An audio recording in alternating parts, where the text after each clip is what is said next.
বর্ণাঢ্য আয়োজনে উদযাপিত হল রাজশাহী মেট্রোপলিটন পুলিশের ৩৩তম প্রতিষ্ঠা বার্ষিকী। মঙ্গলবার সকালে আরএমপি সদর দপ্তরে বেলুন ও পায়রা উড়িয়ে দিনের আনুষ্ঠানিক উদ্বোধন করেন পুলিশ কমিশনার মোহাম্মদ আবু সুফিয়ান।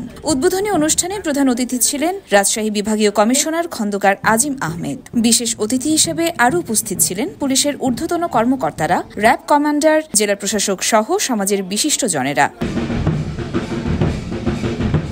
১৯৯২ সালের ১ জুলাই মাত্র ৯২ বর্গ কিলোমিটার এলাকায় যাত্রা শুরু করে আরএমপি। আজ তা বেড়ে দাঁড়িয়েছে ৪৭২ বর্গ কিলোমিটার এলাকায়, ১২টি থানা, ১২টি পুলিশ ফাঁড়ি এবং ৩টি বিশেষ ইউনিট নিয়ে।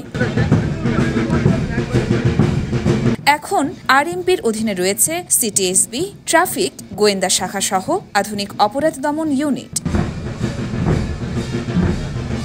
শুরুর সময় জনবল ছিল ১,০০০-এর কিছু বেশি, আর এখন তা ৩,৪০০-এরও বেশি, একটি সুসংগঠিত এবং আধুনিক বাহিনী।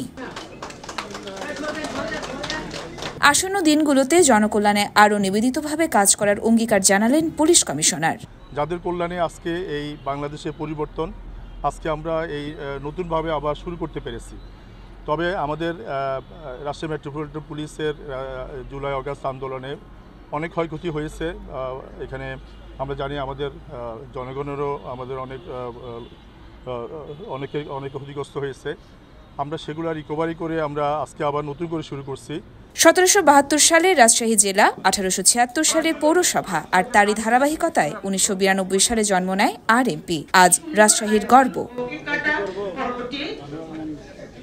আইন শৃঙ্খলা রক্ষার পাশাপাশি নাগরিক সেবায় আস্থার প্রতীক হয়ে উঠেছে এই বাহিনী। ৩৩ বছরের পথ চলায় আরএমপি আজ শুধু বাহিনী নয়, এটি রাজশাহীর এক নির্ভরতার নাম। ইয়োরমা শায়ের জাহান, দেশকাল নিউজ।